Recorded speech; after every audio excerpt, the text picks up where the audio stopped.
Why does saying no feel so uncomfortable, even when you know you should? Why do you agree to things you don't want and then regret it almost instantly after? Why do you feel guilty for protecting your own time? And why does such a small word feel so heavy? In one psychological experiment, people agreed to things that made them deeply uncomfortable, just to avoid disappointing someone. There's a mechanism in your brain called social rejection sensitivity, and it controls more of your behavior than you realize. Thousands of years ago, humans lived in small groups. If you were accepted, you survived. If you were rejected, you were alone. And alone meant danger. So your brain evolved to avoid rejection at all costs. Even today, that system is still running. So when you say no, your brain doesn't see it as a small decision. It sees it as a risk, a threat to connection.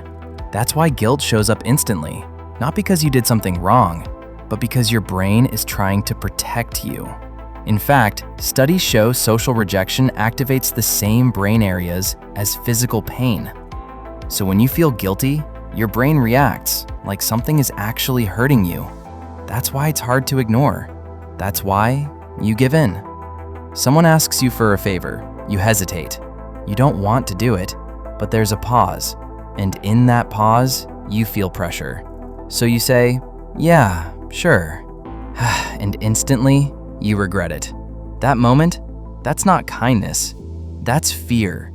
Psychologists call it people-pleasing behavior. But it's not about being a good person. It's a coping mechanism, a way to avoid conflict, tension, rejection. You're not choosing yes, you're escaping no. And over time, this becomes a pattern.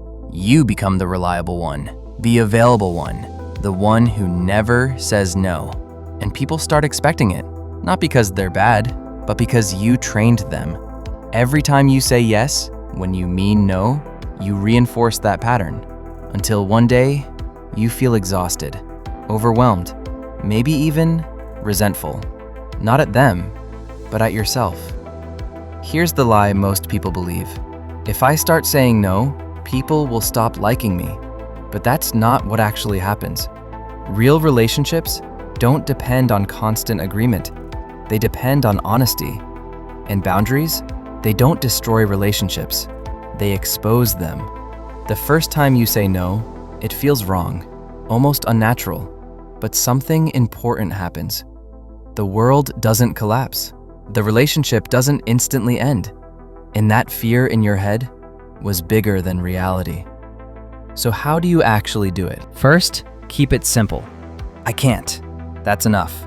Second, don't over-explain. Long explanations invite negotiation.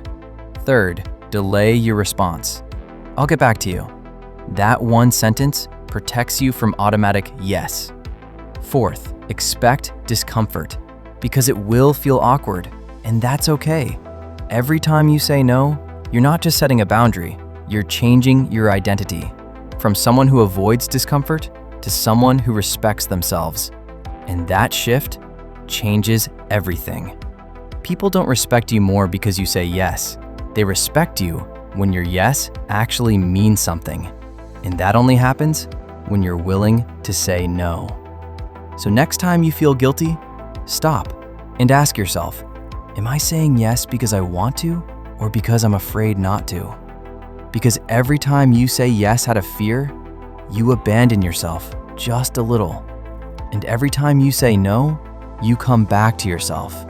So the real question isn't, why do I feel guilty? It's this: how long are you willing to trade your peace for other people's comfort?